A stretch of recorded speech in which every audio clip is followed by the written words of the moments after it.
बिस्मिल्लाहिर्रहमानिर्रहीम।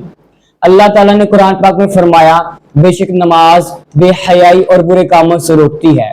अब इस आयत में कुछ लोग एतराज करते हैं कि हमने कई नमाजों को देखा है कि उनकी सारी उम्र नमाज पढ़ते हुए गुजर गई, लेकिन वो झूठ भी बोलते हैं, वो नापतोल में कमी भी करते हैं, वो बुरे काम भी करते हैं, बेहयाई वाले काम भी करते हैं। उनकी खिदमत में यही गुजारिश की जाएगी कि आपने एतराज करने में जल्दबाजी से काम लिया।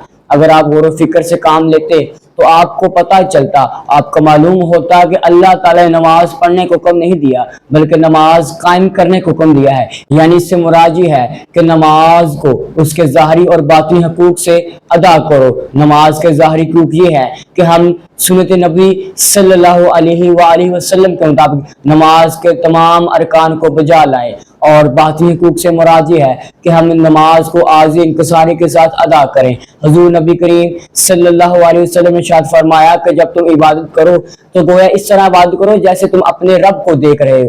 अगर तुम ये नहीं कर सकते तो ऐसी इबादत करो जैसे तुम्हें तुम्हारा रब देख रहा है। इस ज़ौक़ व शौक़ के साथ अदा की हुई नमाज वो नमाज जो दीन का सुकून और मोमन की मिराज है।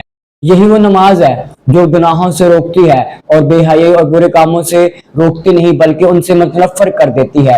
मुफस्सिरीन लिखते हैं कि हमें ऐसे लोगों पर एतराज़ नहीं करना चाहिए। हो सकता है उनकी नमाज एक ऐसी नमाज हो जाए जिसके बाद वो बेहयाई और बुरे कामों से बाज आ जाएं। इस हवाले से एक वाक़या भी मिलता है। एक मरतबा हुज़ूर नबी करीम सल्लल्लाहु अलैहि वसल्लम की खिदमत में एक नौजवान की शिकायत की गई कि या रसूलल्लाह सल्लल्लाहु अलैहि वसल्लम, फला शख्स नमाज पढ़ता है लेकिन गुनाहों से भी बाज नहीं आता।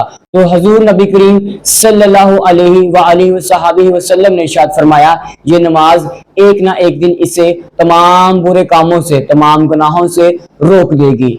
तो कुछ दिन गुजरे, उसकी हालत बदल गई। तो आप सल्लल्लाहु अलैहि वसल्लम ने फरमाया कि मैंने तुम्हें कहा था कि नमाज इसको बदल देगी। इसलिए वो साहबान जो चंद नमाज पढ़ने वालों को कुछ गुनाहों में मुब्तला देकर नमाज से बेजार और उनकी बरकत से इनकार कर देते हैं, ये समझ लें कि इन गुनाहगारों का इस्लाह पा जाने का तो इम्कान है, क्योंकि वो इस रास्ते पर चल रहे हैं जिस रास्ते पर साले और नेक लोग चलते हैं। अल्लाह ताला हमें खुशू खुजू और ज़ौक़ शौक़ के साथ नमाज पढ़ने की तौफीक अता फरमाए, और अल्लाह ताला में ऐसी नमाज पढ़ने की तौफीक अता फरमाए जिस नमाज के बाद हम कभी गुनाह ना करें, जिस नमाज के बाद हम कोई किसी गुनाह की तरफ कदम ना बढ़ाएं। अल्लाह ताला हमें सबको समझने की तौफीक अता फरमाए और उस पर अमल करने की तौफीक अता फरमाए। आमीन सुम्मा आमीन।